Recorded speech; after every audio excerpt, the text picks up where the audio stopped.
Welcome back. All right, so continuing with the season previews, and now we're going to talk about the Colorado Avalanche.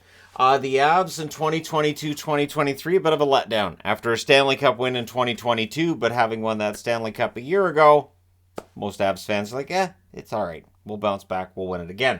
So this is the year where they want to win it again, right? So they finished the season 51-24-7. Their points total dropped from where it was the year before, but they entered the playoffs as the number one team in their division, having a chance to play against a wild card team in Seattle, which was seen as a severe underdog, and then the underdog won.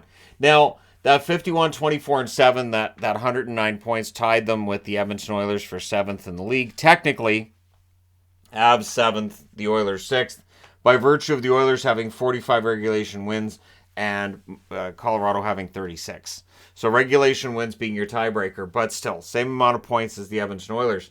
Goals scored per game, 3.34, which is good. Goals against per game, also good, 2.72.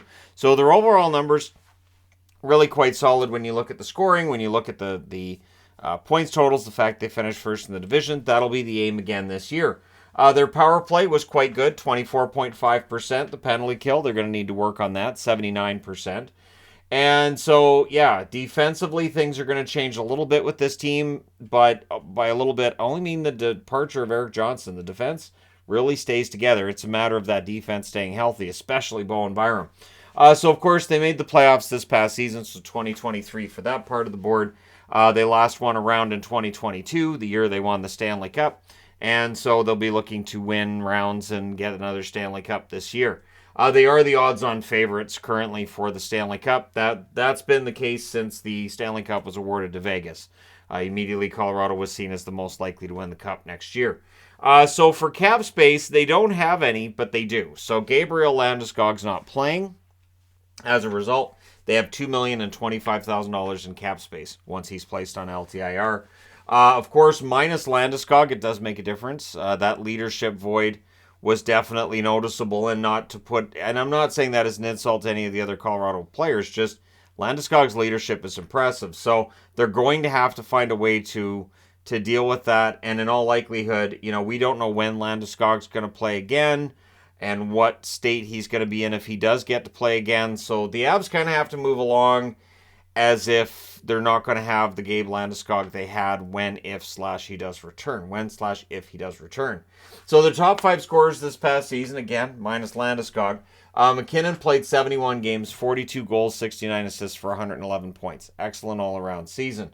Mikko Rantanen, 82 games, 55 goals, 50 assists for 105 points. Can Rantanen get another 50-goal season? I think he can. We'll see if he does. Cale Makar had a great year. He only played 60 games, though. 17 goals, 49 assists, 66 points. And for my money, the best defenseman in the National Hockey League. But him staying healthy is important. JT Compher, who has exited the team, 82 games for him last year, 17 goals, 35 assists, 52 points. And Arturi Lehkonen, who has absolutely excelled with the Avs. He only played 64 games as well. The injury bug seems to strike the Avs and the Penguins almost equally every year. 21 goals, 30 assists, 51 points for Arturi Lehkonen. And so if he plays a full 82-game schedule, he could record as many as, say, 65 points. Their goaltending is interesting. There's 5 names on the board, but the one that's played the most games this past season being Georgiev. 62 games for him. 40, 16, and 6 record. The 40 wins led the NHL. His .919 save percentage is strong, considering he played 62 games. And so they'll want to cut back on his workload this year. So for that to happen, Pavel Francouz needs to stay healthy. 16 games for him, an 8-7-1 record, .915 save percentage. Francouz is a very capable goaltender. It's just a matter of him staying off the IR. He absolutely has to. And get Georgiev starts down into the mid-50s. Just, from 62 games, get him into like 55 range, and I think you're okay. Johansson played 3 games, had 2 wins, a .932 save percentage. So that's not bad. Anunen, 2 games, a 1-1 record, .854 save percentage. Anunen has not had a really good run when he's had chances at the NHL thus far. Really cups of coffee. Is he going to be an NHL goaltender? We'll see. Kincaid just played the 1 game, did not factor into the decision in that game, .889 save percentage. So it's 5 goaltenders, but the top guy played 62 games. So really bit parts for everybody else, and Francouz is going to want to play more this year. The channel is quite bullish on the Colorado Avalanche. 70% of the channel saying that they will be first or second in their division. My guess, honestly, I like the Dallas Stars is probably finishing first in the division, and Colorado probably being second, but we'll see. So 70% there, and then 27% say third or fourth for the Colorado Avalanche. And this means that the margin of error is 3%, because 3% of the vote went to fifth or lower. Fifth and sixth, 2%, seventh and eighth, 1%. And I mean, it is what it is. People are going to vote that way. But yeah, they should be a top team in this division. Shouldn't be a big fall off. Although without Landeskog, you have to have some concerns for this roster. However, they had a very good regular season without him last year. Logan O'Connor led in hits, 116 for him. Blocked shots, Devon Taves leading there with 138 to go with his 7 goals. I think it was 37 points he had this past season. And posts, lots of posts. Mikko Rantanen and Nathan MacKinnon both hit 12 posts. So despite 55 goals being ridiculous, he could have had 60 if not for those darn posts. Just a little bit more accurate. And all of a sudden we're talking about 60 goal scorer Mikko Rantanen. Maybe that happens this year, right? So the additions are interesting. You've got Jonathan Drouin coming in from Montreal. Injury riddled is the least you can say when it comes to Drouin coming into this organization. I hope he turns that around. Miles Wood signed for a while and signed for a pretty high cap hit. Gives him a different look, right? It's about being more physical. It's about, being a little tougher to play against. And so Wood looking to bounce back from what was kind of a down year for him with New Jersey, especially when you look at the playoffs. He did have his struggles in this year's playoffs. Johansson as an addition is a bit of an eyebrow raiser, but they needed help down the middle. Nashville needed to jettison that contract, and so Colorado picks him up from their division rival. They also pick up Ross Colton. Colton, maybe the next guy to leave Tampa Bay and end up putting up big point totals elsewhere. Maybe Colton's the next one. Olofsson added from Dallas. Again, as a Dallas fan, I kind of wanted to see Dallas keep him around. We'll see how he does with Colorado. And Chris Wagner added. So that's some depth up front. And we'll see if he ends up breaking camp with the team. In all likelihood, he probably plays in the AHL, at least to start the year. On the exits front, Compher, I think they'll miss Compher a bit. Compher, I thought, took a lot of criticism. I didn't necessarily agree with a lot of it. I don't know that he was going to replace Kadri. I think that's part of the problem, too. They never really found anybody to replace Kadri. Rodriguez, they're going to miss Rodriguez. I think they're going to miss Rodriguez. Bit of a Swiss Army knife, does a little bit of everything. And I think he'll be popular anywhere he plays. So I think they'll miss him. Newhook, of course, traded to Montreal. He was one of the ones in the mix for the potential to be that second-line center last year. It didn't quite work out. Maybe it works out for him in Montreal. And Eric Johnson exits as well, moves on to Buffalo. And so there's some veteran presence that's missed from the blue line. But with the way this blue line is, and they keep Jack Johnson, they re-sign him during the summer as well, I think it's one of the best defenses in the league. Absolutely. I think 1 through 6, it might be the best defense in the National Hockey League. For the next one, this is a team now that's been at the top for a bit, so finding the guy that you can label as maybe being the next star becomes a little tougher. They're going to be trading prospects and draft picks in order to stay as a contender or as a favorite in this case. Callum Ritchie is the one I put up there as the next one. Fantasy sleeper, I went with Ross Colton. Yeah, it's kind of a cheat because he's a former Tampa Bay player, and when you see what Verhaeghe's done, you look at what Taylor Radish is doing down in Chicago as well, it just feels like it's the easy one to go, where's the former Tampa guy? Yeah, I'll take him as the sleeper to break through with Colorado. So I'm picking Colton there. The MVP will be MacKinnon. And I understand that Rantanen's the goal scorer. Rantanen's fantastic. But yeah, it's up to MacKinnon how far this team is going to go. And his desire for another Stanley Cup ring, which I guarantee is still there. And he's going to be a lot of fun to watch this year, as will the Colorado Avalanche. Their schedule's not bad, really. October, though, of the 8 games that they play, they have 6 on the road. November, then, is pretty home. They have more games at home than on the road in November.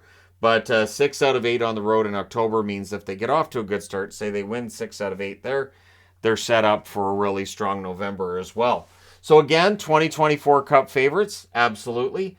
No changes to the defense minus Eric Johnson, and I think that's perfectly understandable.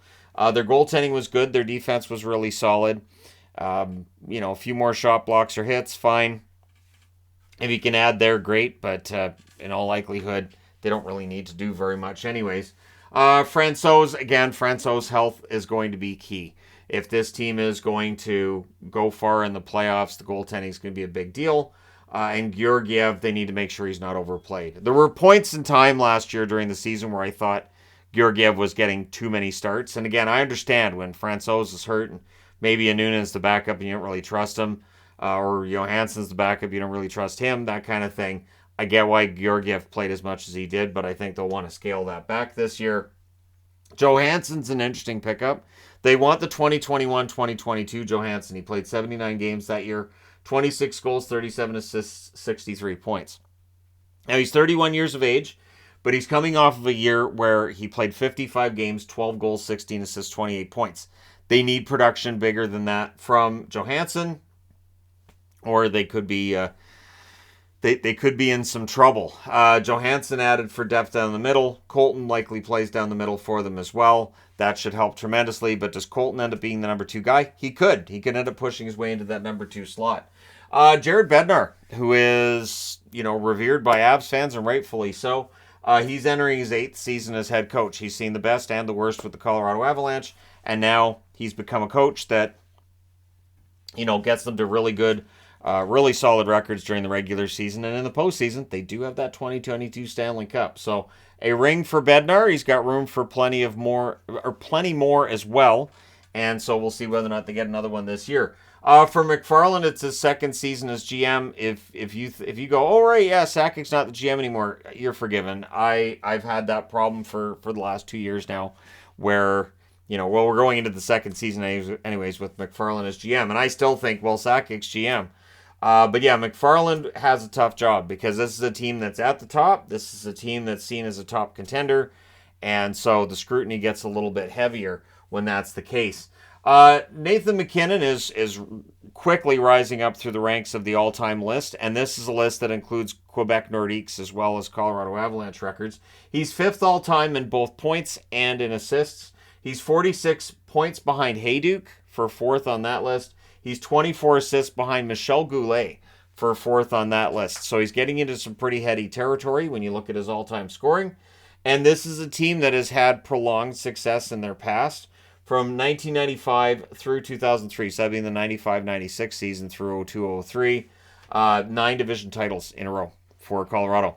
And I remember that because that was the Northwest Division. And as a Canuck fan, it was like, all right, well, Colorado's going to be first. Can we get second? Because we're not going to get first. But yeah, the Avs really feel like that 20 years later, we're seeing them go through another phase where they're just one of, if not the best team in the league. And they're going to try to show it again in this year's playoffs. They are one of those teams that during the regular season, we'll just kind of watch and say, that's great, that's fine. But they will be measured by their success in the postseason. They can't be losing in a first round again, especially against a team that doesn't quite have the experience. I'm not saying that to degrade anything that was done by the Seattle Kraken in that first round upset, but Colorado can't have that happen again, or we may see some bigger changes next summer. So it's going to be interesting to see if that center depth holds up, how the chemistry works with new players in the lineup. But this is not a team that's had as many exits and additions as some of the others I've already covered, and so it should be a pretty smooth transition. But let me know your thoughts in the comment section below. What do you expect from the Colorado Avalanche this year?